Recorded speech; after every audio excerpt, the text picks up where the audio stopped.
주님 큰 영광 받으소서. 홀로 찬양 받으소서. 모든 이름 위에 뛰어난 그 이름, 온 땅과 하늘이 다 찬양해. 겸손 아래 우리 무릎 꿇고 주 이름 앞에 영광 돌리세. 모두 절하세. 독생자 예수 주님께 찬양 드리리. 모든 영광과 존귀와 능력 받으소서. 받으소서.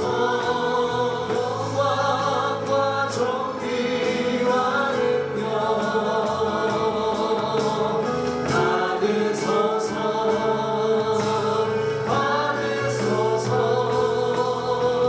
그리스도 살아계신 하나님 손들고 찬송합시다. 영광과 모든 영광과 존귀와 능력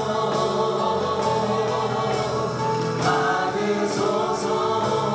주님 받으소서. 영광과 존귀와 능력 받으소서. 주님 받으소서. 그리스도 살아계신 우리 예배를 위해서 주여 모시고 합심하여 기도합시다. 주여 살아계신 아버지 하나님, 너희 말이 내 귀에 들린 대로 내가 너희에게 행하리니. 따라해볼까? 너희 말이 내 귀에 들린 대로 내가 너희에게 행하리니. 그러니까 우리가 부흥을 이야기하면 하나님께서 들으시고 부흥을 줄 줄로 믿습니다. 자, 근데 부흥이 뭐냐? 부흥이 뭐냐? 부흥이 뭔지를 알아야 돼요. 사실은 교회에서 많이 쓰는 단어 중에 하나가 부흥입니다. 우리가 부흥회도 하죠. 1년에 몇 차례씩 부흥회도 하고 강사님 모셔사가 부흥회도 하는데, 지금 우리 중국교회는 가을에 한 번 부흥회 하거든요. 근데 원래 저의 목회 계획은 12월 31일 날 송구에 오신 예배로 밤에 예배드리고 1월 1일 날부터 1월 3일까지 어떻게 해야 돼요? 신년 축복 부흥회 해야 되는 거예요. 근데 지금 제가 안 하고 있어요. 봐드리는 거예요. 각오하세요. 왜냐하면 새해가 시작됐는데 말씀으로 새로워져요. 할렐루야. 말씀이 우리에게 소망이라면 그 말씀을 듣고 새로워져야 되니까 저와 마찬가지로 능력 있으신 목사님들 많이 모셔다가 이제 말씀으로 우리가 하려고 하니까. 그래서 오늘 돌아가실 때 달력이 준비가 되나요? 주일날부터 달력이 나왔어요. 그래서 이번 2025년도 달력은 안 돼 있는데 2026년부터는 아무튼 1월 1, 2, 3은 이제 부흥이 하는 날, 말씀 듣는 날 기억하시고, 그 부흥이라는 단어 많이 쓰고 또 부흥이라는 찬양도 많이 하잖아요. 이따가도 제가 말씀 마치고 또 함께 부흥이라는 찬양 부를 텐데, 개인이나 교회나 할 것 없이 부흥이라는 말을 많이 하기도 하시고 또 부흥을 갈망하기도 하십니다. 그런데 부흥이라는 단어의 뜻을 정확히 잘 모르셔서 부흥이 뭐예요? 라고 여쭤보면 숫자가 많아지는 거예요 라고 말씀하신다든지, 아니면 교회가 성장하는 거예요 이렇게 말씀하시는 경우가 많이 있죠. 물론 그 말도 뜻이 맞기는 하지만 성경에서 말하는 부흥은 우리가 생각하는 숫자가 많아지는 거라든지 교회가 더 성장하는 거라든지 그렇게 말하는 것이 아니라 부흥을 따로 말씀하시는 것이 있습니다. 오늘 그걸 좀 말씀을 드리고 하나님께서 정말 원하시고 기대하시는 부흥이 뭔가 살펴보도록 그렇게 하겠습니다. 요 위에 에어컨 히터만 좀 꺼주세요. 자, 우리 먼저 함께 읽은 하박국 3장 2절 말씀 다시 한번 읽어보겠습니다. 시작. 여호와여, 내가 주께 대한 소문을 듣고 놀랐나이다. 여호와여, 주는 주의 일을 이 수년 내에 부응하게 하옵소서. 이 수년 내에 나타내시옵소서. 진노 중에라도 긍휼을 잊지 마옵소서. 아멘. 성경에 부흥이라고 하는 단어를 검색하면 유일하게 나오는 본문입니다. 하박국 3장 2절 말씀에 유일하게 부흥이라고 하는 단어가 나와요. 자, 이 말씀이 어떻게 나왔는가? 하박국 선지자가 하나님 앞에서 여러 가지 의혹과 의문과 질문과 섭섭한 마음을 가지고 하나님께 여쭙는 내용이 이 하박국의 내용입니다. 하박국 1장 2절과 3절 말씀 보면 하나님 앞에 막 항변하는 내용이 나와요. 제가 읽어볼게요. 여호와여, 내가 부르짖어도 주께서 듣지 아니하시니 어느 때까지이리까? 내가 강포로 말미암아 외쳐도 주께서 구원하지 아니하시나이다. 어찌하여 내게 죄악을 보게 하시며 패역을 눈으로 보게 하시나이까? 겁탈과 강포가 내 앞에 있고 변론과 분쟁이 일어났나이다. 제가 지금 약간 감정을 실어가지고 말씀을 읽었거든요. 하나님 앞에 막 하늘을 치면서 강변하면서 외치면서 하나님 어떻게 이런 일이 있습니까? 라고 막 이야기하는 거예요. 그럼 왜 그러냐? 하박국 2장 말씀에 보면 거기 보면 악의와 불의가 가득한 시대가 나와 사람들이 나와요. 자기 소유가 아닌 것을 모으는 자, 자기 집을 위하여 부당한 이익을 취하는 자, 피로 성읍을 건설하며 불의로 성을 건축하는 자 등등등. 하박국 2장에 보면 불의와 악을 행하는 사람들이 많이 나와요. 그러니까 그런 불의와 악을 행하는 사람들을 바라보면서 하나님께 항변하는 거예요. 하나님, 어떻게 저렇게 불법을 저지르고 불의를 행하는 사람들이 많이 있는데 하나님은 그대로 두고 보십니까? 라고 막 하늘을 치면서 항변하며 외치는 거예요. 그런 하나님이 대답을 하시는데 좀 기다려라. 내가 바벨론이라고 하는 나라를 세워서 그 악한 사람들을 다스리겠다 하시거든요. 그랬더니 하박국이 더 이상한 거예요. 왜냐하면 악한 사람을 악에서 제하려면 착하고 선한 사람들이 와서 그들을 제거할 텐데 바벨론은 이 불의와 악한 사람보다 더 나쁜 민족인 거예요. 나중에 하박국서를 읽어보시면 이 하박국에 나오는 하박국서에 나오는 바벨론이라고 하는 사람들이 얼마나 극악무도한 사람인지 잘 나와 있습니다. 그러니까 하박국이 더 이해할 수 없는 거예요. 하나님께서 해결책이라고 내두신 그 방법이 악한 사람들로 하여금 바벨론 사람들로 하여금 불의를 행하는 유대 사람들을 저주하고 멸망하고 심판하겠다 말씀하시니까 도무지 이해가 안 되는 거예요. 그런 이해가 안 되는 하박국 선지자의 강변과 항변에 하나님께서 말씀을 하시죠. 뭐라고 답을 하시냐면 하박국 2장 3절 말씀. 2장 3절 말씀 우리 같이 한번 읽어보겠습니다. 시작. 이 묵시는 정한 때가 있나니 그 종말이 속히 이르겠고 결코 거짓되지 아니하리라. 비록 더딜지라도 기다리라. 지체되지 않고 반드시 응하리라. 하나님께서 막 항변하는 그 하박국 선지자에게 비록 더딜지라도 기다리라. 반드시 너에게 응답될 것이다 라고 말씀하시는 그 말씀을 듣고 이제 하박국이 감사한 마음을 가지고 그 기도한 내용이 우리가 함께 본문 3장 2절 말씀인 거예요. 그때 뭐가 나오냐면 부흥이라고 하는 단어가 나오는 거죠. 그래서 하나님께서 우리에게 말씀하실 때 부흥이 뭐냐? 우리에게 말씀하시는 부흥이 뭐냐면 하나님의 말씀을 듣고 그 말씀을 내 것으로 받아들이는 것을 뭐라고 이야기한다? 부흥이라고 말하는 거예요. 다시 하나님께서 말씀하시면 아직 내 삶은 바뀌지 않았어도 그 말씀 때문에 내가 회복될 것이라. 여기 말씀하시는 것처럼 비록 더딜지라도 기다리라. 지체되지 않고 반드시 응하리라. 아직 응답이 오지 않았어요. 아직 해결되지 않았어요. 아직 삶이 바뀌지 않았어요. 그런데 하나님의 말씀이 주어졌으니 그 말씀 붙잡고 되어질 것을 믿고 하루하루를 살아가는 것을 성경에서 부흥이라고 말한다고 하는 겁니다. 그래서 오늘 우리가 선포한 것처럼 아직 우리 교회가 부흥하지 않았어요. 아직 하나님의 말씀으로 온전히 회복되지 않았어요. 왜냐? 회복됐으면 여기에도 가득 앉아있고, 아멘 하세요? 여기에도 가득 앉아있고 저기에도 가득 앉아있고 저 2층도 가득 앉아있어야 되는데 아직 텅텅 비어있어요. 그러니까 여기가 다 차서 함께 예배드리고 함께 찬송하고 하나님께 기도하는 그날이 우리가 진정한 부흥일 텐데 하나님께서 우리에게 말씀하신다는 거예요. 아직 더딜지라도 비록 더딜지라도 기다려라. 지체되지 않고 반드시 응하리라. 할렐루야. 이 말씀을 믿고 기억하며 기대하며 기도할 수 있는 저와 여러분 되시기를 주의 이름으로 축복합니다. 그래서 절망이 아니라 낙심이 아니라 소망을 가지고 찬송하는 거죠. 제가 가끔 여기 서서 찬송할 때에 저 2층을 바라봅니다. 2층에 거의 누가 앉지 않으세요. 가끔 이제 교회 새로 오시는 분들이 저기 앉아서 이제 기도하거나 찬송을 하시거나 예배드리신 경우가 왕왕 있는데, 근데 저는 저기에 사람이 앉아 있다고 생각하고 예배를 드려요.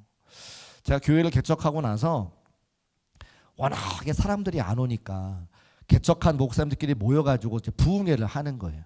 그 다른 교회 목사님네 교회 가서 앉아가지고 같이 예배를 드리는데, 그 교회 목사님도 마찬가지로 교회를 개척했는데 성전에 아무도 안 오는 거예요. 그래서 어떻게 했느냐? 곰인형 5마리를 사가지고, 뭘 5마리를 사요? 큰 거, 사람 많은 거 있잖아요. 그래서 저 맨 뒷줄에 앉혀놓는 거예요. 5개를 이렇게. 그런데 그렇게 했더니 마음가짐이 달라지더라라고 이야기하시더라는 거예요. 제가 몇 번 말씀드렸어요. 저하고 제 아내하고 예배를 드리다가 이제 아기가 태어났어요. 근데 아기가 예배 드리다가 울어요. 그 사모님이 나가요. 말씀을 전하다가 사모님이 나가면 아무도 없는 성전에서 말씀을 전해야 돼요, 전하지 말아야 돼요? 전해야 되는데 그때는 멈췄어요. 그때는 목사도 교회를 처음 하다 보니까 멈췄어. 그런데 그때 제가 말씀드렸죠. 설교 시간에 한번. 그렇게 멈추고 있을 때 하나님께서 감동 주셔가지고 나는 왔다라고 하나님께서 말씀하시더라고. 그죠? 나만 온 게 아니라 천사를 데리고 왔다 이렇게 말씀하셨다고. 마찬가지예요. 그 목사님도 그런 마음 가지고 곰인형 5마리를 놨더니 곰인형이 마치 살아있는 사람처럼 말씀을 듣는 것 같아가지고 여기서 열정적으로 말씀을 전하기 시작하는 거죠. 그랬더니 그 열정적으로 말씀을 전하는 모습을 누군가는 바라보고 와서 성도가 한 명씩 늘더라 말씀을 하시더라는 거예요. 곰인형 다음 주에 사오세요. 저 2층에 짜라락 앉혀놓고 예배를 드리게. 그 오죽하면, 그죠?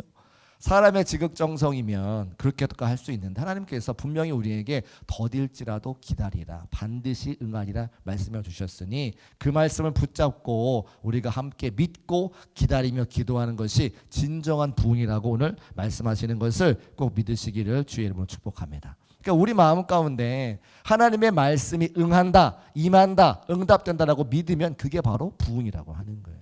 하나님의 말씀을 듣고 믿으시기를 주의 이름으로 축복합니다. 그게 우리 가운데 먼저 마음이 바뀌고 행동이 바뀌고 생각이 바뀌고 말이 바뀌어야, 그래야 부흥이 임하는 거예요.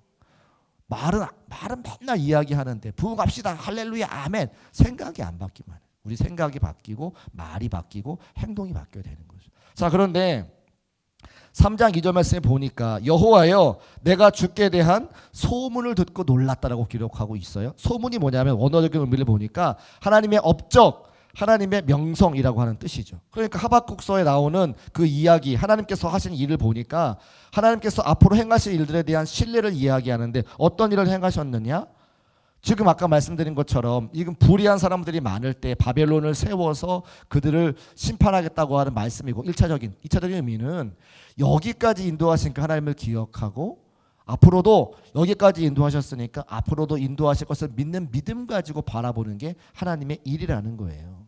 자, 그래서 부흥의 첫 번째 단추는 뭐냐면 우리가 의심하는 것이 아니라 하나님 아버지의 말씀을 믿고 신뢰하는 그것이 부흥의 첫 단추인 것을 알 수가 있습니다. 그 두 번째는 뭐냐면 여호와여 주는 주의 이 일을 수년 내에 부흥하게 하옵소서라고 말씀하고 있는데, 그 부흥이라고 하는 단어를 보니까 히브리 말로 카야라고 하는 단어를 썼어요. 그 카야는 무슨 뜻이냐면 생명이라고 하는 뜻입니다. 생명.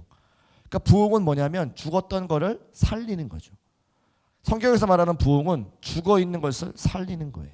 그리고 이 카야라고 하는 단어가 쓰여진 다른 성경을 보니까 죽었던 것을 살아나는 자리에 부흥이라고 하는 단어를 쓰지 않고 살아난다, 살아나리라라고 하는 단어로 쓴 것을 보게 되어지죠. 자, 열왕기상 17장 22절 말씀.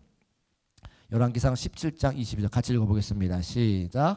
여호와께서 엘리야의 소리를 들으심으로 그 아이의 혼이 몸으로 돌아오고 살아난지라. 저기 맨 마지막에 살아난지나가 카야라고 하는 단어가 쓰여지고 저게 바로 부흥이라고 하는 거예요.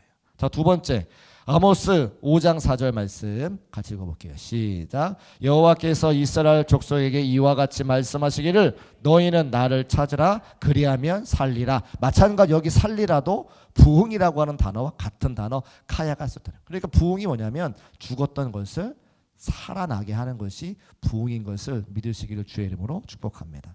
이 부흥이 정말 필요한 것은 오해하지 말고 들으세요. 교회가 부흥해야 됩니다라고 말하는 것은 죽었던 자리에서 살아나야 되는 거죠. 여러분 교회를 요즘에 오고 싶으세요? 오고 싶으세요? 그렇죠. 오기 싫다고 말하면 안 되잖아요. 지금 이 시간에. 그런데 교회를 오고 싶지 않을 때가 있었다는 말씀을 저한테 많이 하세요. 어떻게 하면 교회를 떠날까? 그 명분을 찾다가 제가 부임해서 하나님의 은혜로 남아서 계속해서 예배하신다는 분이 꽤 많은 걸 제가 들었어요. 선교 속장님들 속회를 세우고 속장님을 세워드리는데 나 속장 못하겠어요 말씀하시는 분이 굉장히 많으세요. 그럼 속회는 없어지는 겁니다. 교사를 해야 되는데 교사를 못하겠어요. 교사 지원서를 안 내요. 그러면 교회 학교가 무너지는 겁니다. 죽는 거죠. 여러분은 교회가 회복되었다고 생각하시면 너무 감사한데 저는 날마다 위기 가운데 있다고 생각을 해요. 아까도 어느 분이 오셔가지고 그런 말씀을 했는데 우리와 함께 신앙생활하던 우리의 믿음의 선배들이 점점 나이가 들어가면서 살아오신 날보다 살아갈 날이 점점 적어지고 있습니다. 어느 교회나 마찬가지죠. 그리고 그분들이 늙어가는 모습이 보여요. 그런데 함께 교회를 섬기고 세워가야 되는 다음 세대는 저와 같은 세대는 쳐다보면 몇 명 없는 것이 보입니다. 그리고 제가 함께 해야 되는 앞으로 5년이 우리에게 남아있는 마지막 골든타임이라는 걸 저는 알고 있어요. 그래서 지금 우리가 재정이 많아지다고 새로운 사람들이 많이 들어온다고 회복된 게 아니고 부흥한 게 아니고 그 마지막 골든타임의 마지막 한 줄을 붙잡고 지금 가는 거예요. 저는 그래서 5년 앞을 생각하고 10년 앞을 생각하면 오늘 제가 열심히 말씀을 증거하고 깨어 기도하지 않을 수가 없죠. 왜? 지금이 마지막 골든타임, 마지막 줄 하나를 붙잡고 있으니까. 우리는 아직 살아나지 않았어요. 우리는 여전히 죽음 가운데 있어요. 여기서 살아났다고 마음을 놓는 순간 교회가 어떻게 될지 아무도 알 수 없습니다. 그래서 제가 부흥을 외치는 거예요. 아직 뭐가 바뀌지 않았지만 뭐가 되어진 것은 없지만 부흥을 외치지 않으면 하나님의 말씀 붙잡고 우리가 힘을 내지 않으면 하나님의 말씀 붙잡고 더 기도하지 않으면 미래가 어떻게 될지 알 수 없기 때문에 오늘 누군가는 부흥을 외치고 오늘 누군가는 기도해야 되고 오늘 누군가는 함께 더 힘을 내야 되기 때문에 그렇습니다. 속장이 없어지면 속회가 무너지는 겁니다. 교회학교 교사가 없으면 교회학교가 무너지는 겁니다. 교회학교가 무너지면 교회 미래가 없는 거예요.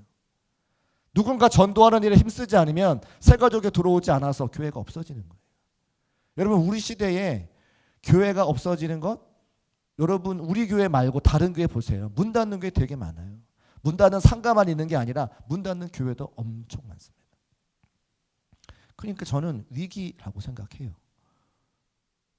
그럼 너무나 감사하게도 하나님께서 우리가 함께 기도하고 우리가 함께 모여서 예배드리고 우리가 함께 모여서 전도하고 다음 세대를 살리기 위해서 힘쓰고 했으니까 점점점 눈으로 보여지는 회복과 그 부흥의 때가 보이지 않습니까? 그래서 소망이 있는 거예요. 근데 제가 여러분에게 기대를 걸지 않고 하나님께 기대를 걸어요. 왜? 교회는 하나님의 교회이기 때문에. 우리는 방법이 없어요. 우리는 실력도 없고 방법도 없고 능력도 없어요. 그러나 하나님께서는 능력도 있으시고 실력도 있으시고 은혜도 있으시니까 우리가 그 하나님을 붙잡고 기도하면 얼마든지 부흥시켜 주시리라. 다시 죽었던 것을 살아나서 회복시켜 주시리라. 저는 믿기 때문에 그렇죠. 오늘 우리가 여기 서 있는 담임 목사를 의지하는 것이 아니라 제가 성도 누군가를 의지하는 것이 아니라 함께 모여서 그 하나님 아버지 앞에 우리를 좀 살려달라고 기도할 때에 그것이 부흥인 것을 알고 함께 기도할 때에 하나님께서 우리 교회를 살리시고 교회가 살면 여러분의 가정이 살고 여러분이 살면 그 가정이 살아나는 것을 꼭 믿으시기를 주의 이름으로 축복합니다. 저는 그래서 교회가 먼저 회복되어지면 가정도 회복되어지고 자녀도 회복되어지는 걸 저는 믿습니다. 그래서 우리가 함께 모여서 기도하기를 원하는 것이고 하나님께서 우리에게 말씀하시는 것은 뭐냐면 죽었던 것이 살아나는 것이 부흥인데 사람은 감당할 만한 힘과 능력과 소망이 없으니 그 하나님께 주시는 말씀 붙잡고 우리가 죽었던 자리에서 살아나기를 기대하면서 기도할 수 있는 저와 여러분 되시기를 주의 이름으로 축복합니다. 그래서 부흥은 뭐냐? 죽었던 것이 살아나는 거라는 거예요. 그러면 어떤 사람들에게 그 부흥이 임하는가? 두 가지만 말씀을 드리고 말씀을 정리하겠는데, 첫 번째는 하나님의 주권을 인정하는 자들에게 부흥이 임하더라는 거예요. 같이 한번 따라 하실까요? 하나님의 주권을 인정하자. 자, 그러면 하나님의 주권을 인정하는 건 뭐예요? 아까 말씀드린 것처럼 내가 아무리 힘쓰고 애쓴다고 부흥이 되는 것이 아니라, 부흥은 누가 주시는 거다? 하나님이 주시는 거다. 죽었던 것을 살리는 분은 오직 하나님이시기 때문에 하나님께서 우리를 부흥시켜 주신다, 하나님께서 우리 교회를 주장하신다라고 하는 것을 믿음으로 고백하고 인정하는 것을 주권이라고 이야기하죠. 하나님이 교회의 주인 되시고 하나님이 부흥의 주역이 되시는 것을 믿음으로 고백해야 그때부터 부흥이 임한다고 하는 거예요. 하박국 3장 2절 말씀 다시 한번 올려주시면, 여호와여 주는 주의 일을 수년 내에 부흥하게 하옵소서. 여호와여 주는 누구의 일을? 주의 일을 수년 내에 부흥하게 하옵소서. 우리 일이 아니라 하나님의 일이라는 거예요. 이번에 단기 선교를 25분이 가세요. 저까지 26명인데 새 가족들이 많이 단기 선교를 가세요. 그래서 제가 토요일마다 교육을 하는데, 단기 선교의 디귿부터 시작을 해야 돼요. 새 가족이시니까, 선교를 처음 가시니까. 그러면 선교는 누가 하는 겁니까? 하나님이 하시죠. 제가 그거부터 이제 알려드려야 돼요. 선교는요, 하나님이 시작하셨어요. 구약에 보면 나와요. 제가 내일부터 이제 교육하는 내용이에요. 그리고 신약에 나오는 선교를 이제 알려드리려고 하는데, 우리는 자칫 잘못하면 내가 모든 것을 한다고 생각해. 이 교회 내가 없으면 무너지지. 아니요. 나 없어도 다른 사람 통해서 하나님께서 얼마든지 감당하게 하세요. 그러면 뭐예요? 내가 쓰임받는 자리에 있는 것이 감사한 거죠. 제가 어느 교회 부목사로 사역을 할 때에 제가 일을 제일 많이 하는 거예요. 다른 부목사님 다 계시네. 죄송해요. 우리 목사님들 너무 죄송해요. 어느 교회를 갔는데 목사님이 이렇게 누워 주무시고 계셔. 사무실에서. 저도 물론 좀 잘 꾸벅꾸벅 졸 때는 있어요. 그런데 아예 그냥 딱 구장을 제쳐놓고 근데 나는 막 나가서 전도도 하고 막 뭣도 하고. 어느 날 제가 무슨 회의하다가 담임 목사님한테 저의 속마음이 나왔어요. 목사님, 제가 우리 교회에서 일 제일 많이 하는 것 같아요. 그런데 저를 조용히 부르시더니 방금 그 말이 무슨 말이라고 딱 지적을 하시는 거예요. 그래서 뒤에 말이, 너 없으면 교회가 안 될 것 같지. 너 없어도 교회 얼마든지 돼. 너가 교회 하는 거야. 하나님께서 어떤 사람을 통해서라도 교회를 세워가셔. 근데 그 말이 너무 충격이었어요. 제가 배운 거죠. 그 뒤로는 제가 일을 많이 하더라도 그런 생각이 전혀 없고 그저 쓰임받는 그 자리에 있는 게 감사한 거예요. 아까 기도할 때 그런 말씀 드렸는데, 이 자리에 어느 누군가는 오고 싶었는데 여러 가지 문제로 오지 못하는 수많은 성도들이 있어요. 요양원에 갔기 때문에, 질병 가운데 고통당하기 때문에, 때로는 물질을 벌어야 돼서 이 자리에 올 수 없어 그리워하는 분이 수없이 많다니까요. 근데 여러분은 와서 함께 기도할 수 있는 것이 그게 감사하고 은혜인 거죠. 마찬가지로 저도 여기 서 있는 저도 중국교회에서 쓰임받을 수 있다는 게 감사한 거지, 나 없으면 교회 안 돼 그런 생각하는 순간부터 부흥은 무거움이 되고 교회가 세워지지 않는 거예요. 우리는 누구도 우리가 하나님이 하는 것이 아니라 하나님께서 우리에게 은혜를 부어주셔서 당신의 주권으로 우리가 예배드릴 수 있고 당신의 주권으로 교회를 함께 섬길 수 있는 은혜를 주셨다고 하는 그 사실이 우리에게 고백되어져야 부흥이 시작된다고 하는 겁니다. 사랑하는 중국교회 성도 여러분, 여러분들의 삶의 자리에 내 힘으로 내 발로 교회 나온 것 같지만 아니에요. 하나님이 우리를 도와주지 않으시면 우리는 하루도 교회 나오지 못합니다. 하나님의 은혜입니다. 하나님의 사랑입니다. 그 사랑을 기억하고 내 삶의 주인은 내가 아니라 하나님이 주권을 갖고 계심을 기억하고 날마다 그렇게 고백할 수 있는 저와 여러분 되시기를 주의 이름으로 축복합니다. 그렇게 하나님의 주권을 인정하는 자들에게 하나님께서 친히 일하신다 말씀해 주고 계시죠. 여러분의 가정에 어려움들이 있다면, 여러분의 직장에 어려움들이 있다면, 여러분의 사업에 어려움들이 있다면 그 사업의 주관자가 되시고 그 가정의 주관자가 되시고 그 직장의 주관자가 되신 하나님께 아뢰시기를 주의 이름으로 축복합니다. 내 힘으로 할 수 있는 거 아무것도 없고요. 하나님이 도와주셔야 되는데 그 하나님의 주권을 인정하지 못하기 때문에 하나님이 일하시지 않으시는 거예요. 하나님의 주권만 인정하면 하나님께서 왜 당신의 일을 친히 감당하지 않으시겠습니까? 주여, 주는 주의 일을 수년 내에 부응하게 하옵소서. 하나님의 주권을 인정해드리고 함께 기도하여 하나님의 응답받고 승리의 삶을 살아갈 수 있는 저와 여러분 되시기를 다시 한번 주의 이름으로 축복합니다.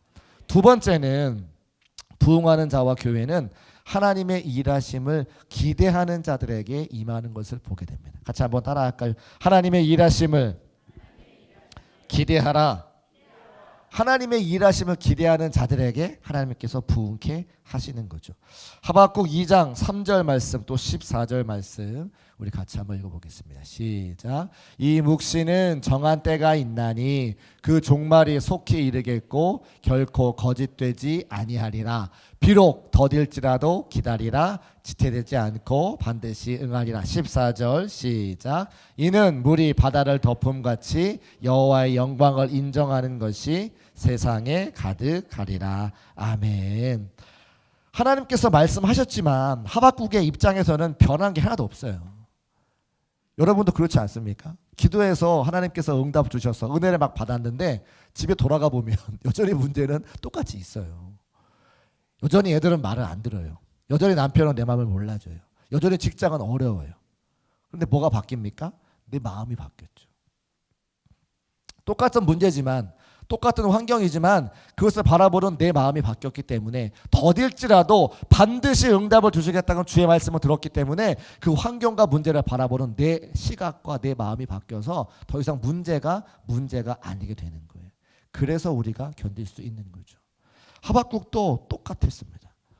하박국 입장에서 정신 차리고 눈 떠봐도 달라진 게 없었어요. 악한 사람은 여전히 악하고 착취한 사람은 여전히 착취하고 있고 가난한 사람은 여전히 가난하고 있죠. 그런데 그가 어떻게 이런 고백을 하게 되었는가? 하나님의 일하심에 대한 뭐가 생겼어요? 기대감이 생긴 거예요. 하나님께서 말씀하셨으니까 하나님께서 응답하시겠구나.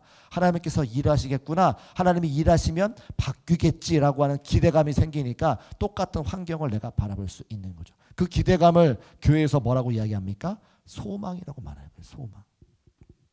아까 우리 찬송했잖아요. 오랫동안 기다리던 주는 우리 소망이시니 우리 위로가 되시니 하나님께서 여러분에게 위로와 소망이 되시기를 주의 이름으로 축복합니다. 부흥은 어떤 사람에게 오느냐? 주의 말씀을 듣고 하나님이 일하심을 기다리고 기대하는 자들에게 부흥이 임한다는 거예요. 우리 삶이 바뀌니까 그렇겠죠. 문제를 바라보는 나의 삶의 모습이 하나님께서 일하실 거니까. 저도 똑같아요. 수요일날 속회를 알려드렸더니 속자님들 다 못하시겠다고 저한테 막 찾아오셔가지고 제가 마음이 너무 괴로웠어요. 그래서 문자 갔죠. 돌아오는 주일날 임시 임원회 하겠다고 제가 보낸 거예요. 왜 임시 임원회? 다 속회 다 모이시라고. 속회 못 모이시면 속회하지 맙시다 라고 제가 말하려고 그래요. 속회를 왜 하는 거예요? 속회를 왜 하는 거예요? 그렇게 속장 못 하시고 속회 안 먹겠다. 모이지 맙시다 우리. 얘기하려고 그래요. 그러면 안 되겠죠? 여러분 말려주세요. 그러면 안 되겠죠? 그죠? 놀라셨죠? 다 놀랐어요 지금. 아니 목사님이 어떻게 그런 얘기를 하지? 그래서 놀라셨어 지금. 근데 그런 마음이에요. 그런 마음이에요. 그럼 누가 속장을 해요? 응? 누가 속장을 해요? 그러니까 제가 그걸 보면서 우리 교회 속장님의 역할을 감당할 수 있도록 훈련이 안 됐구나. 속장님을 세워드리지 못했구나. 제가 생각을 하죠. 그래서 내년도 표가 뭐예요? 기도하는 속회로 부흥하는 교회. 제가 속자님들 예배가 잘 되어지면 그러니까 교회에 보세요. 제가 왜 그런 말씀을 드리냐면 오늘 말씀이 좀 길어지는데 교회는 첫 번째는 예배하는 공동체죠. 그래서 예배하면서 하나님의 은혜를 받은 자들이 어떻게 모여서 신앙을 더 성장하고 성숙하기를 원하고 내가 받은 은혜를 얘기하고 싶은 거예요. 사모님이 말씀하시는데 요 아래 우리 저 엄혜영 권사님 그 바로 위에 가게 바로 위에 마트가 요번에 리모델링을 했다면서요. 그래요? 아직 제가 못 가봤어요. 다 가보셨네. 마트가 리모델링을 했대. 근데 리모델링을 하고 나니까 뭘 주는지 싸게 파는지 거기에 동네 분들이 다 모여가지고 카트 하나씩 끌고 다 와 계신데 우리 사모님 하는 이야기예요. 근데 왜 그래요? 사람들이 거기 마트가 요번에 리모델링 해가지고 싸게 팔아. 뭐가 좋은 게 많아. 그러니까 입에 소문을 내가지고 그걸 다 사람들이 오는 거죠. 똑같아요. 내가 예배를 통해서 은혜 받으면 내가 받은 은혜를 어떻게 하고 싶어요? 이야기하고 싶어. 나누고 싶어. 그게 뭐예요? 그게 속회예요. 그러면 예배를 먼저 잘 드리고 속회로 모여서 받은 바를 나누고 싶은 사람들이 모여야 되는데 속회를 안 모이겠다는 분은 뭐예요? 아직 예배 때 받은 은혜가 충분하지 못해서 나누는 게 못하는 거예요. 그래서 예배만 드리고 가시는 분이 아직도 계시는 거예요. 그래서 저는 더욱더 예배가 은혜가 될 수 있도록 말씀이 은혜가 될 수 있도록 해야 되고 동시에 뭘 해야 돼요? 그렇게 말씀 가지고 은혜 나누기 원하시는 분들을 잘 말할 수 있도록 속자형들 제가 세워드려야겠죠. 제가 그걸 하겠다는 거예요. 그렇게 대그룹 예배가 은혜가 되어지고 소그룹 예배, 속회가 은혜가 되어질 때 이 두 날개로 교회가 올라가면 날아갈 수 있지 한 날개만 있으면 계속해서 힘들고 어려운 목회가 교회 신앙생활밖에 되지 않기 때문에 두 날개를 다 같이 해야 되는 거죠. 그래서 제가 그런 얘기 하려고 그래요. 이렇게 어렵다. 지금 속장님으로 훈련 받으실 분들 더 훈련 받으시고 속회로 모이는데 속장이 없어서 없어지는 속회도 있을 수 있다. 저 얘기하려고 그래요. 솔직한 우리 속내니까. 제가 이제 2년이 돼서 횟수로 2년이 돼서 여러분에게 이제 담임 목사로 인정을 받으니까 저희가 우리 교회의 치부 부족한 이야기를 이제 해야죠.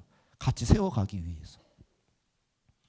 그래서 우리 교회는 하나님의 일하심에 대한 기대가 있어야 돼요. 제가 그렇게 이야기할 수 있는 것은 뭐냐면 우리 사람들에게 소망이 있지 않고 하나님께서 우리를 그렇게 만들어 가실 거기 때문에 문제를 이렇게 드러나게 하시는 것은 하나님께서 우리를 고쳐주시고 회복시켜 주시고 온전하게 하실 것이기 때문에 그런 문제를 보게 하시는 걸 저는 생각을 해요.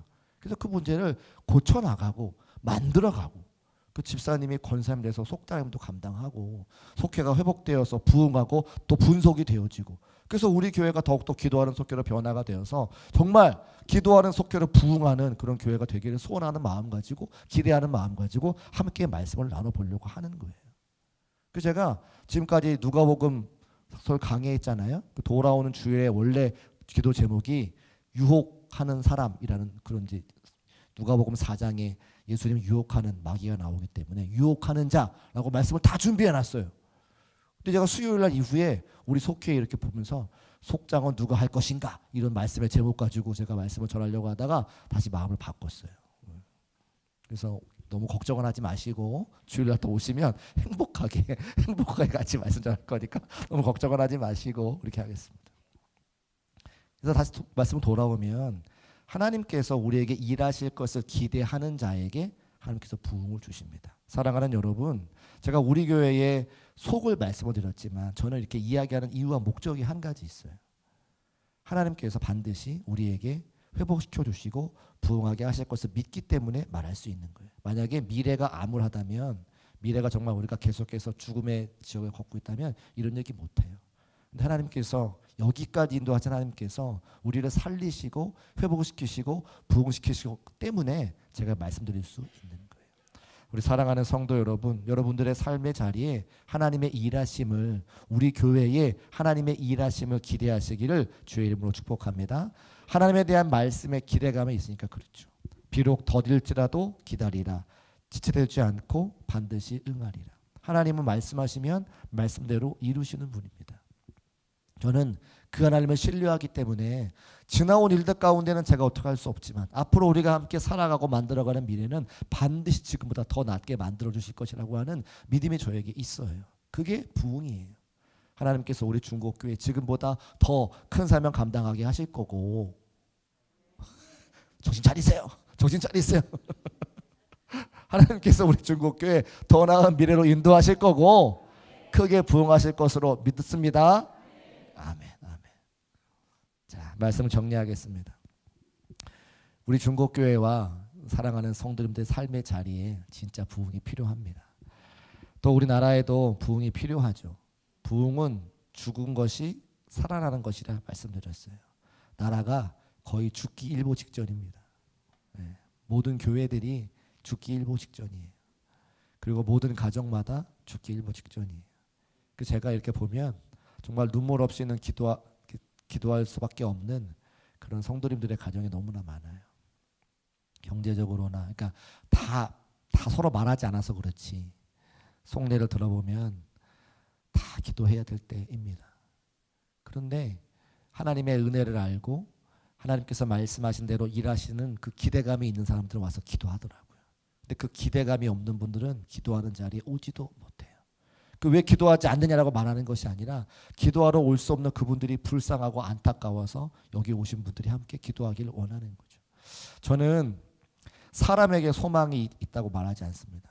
하나님께 소망이 있습니다. 하나님이 우리를 여기까지 인도하셨다면 반드시 더 나은 미래를 우리를 인도하실 것이고, 그 하나님께서 우리를 지목하여 사용하여 주실 때 그 사람과 함께 여러 가지 사역들을 감당할 수 있죠. 그래서 여러분 각자가 마음 가운데 기대를 가지고 소망을 가지고 부흥을 선포할 수 있는 우리 중국교회 모든 성도의 삶이 되시기를 주의 이름으로 축복합니다.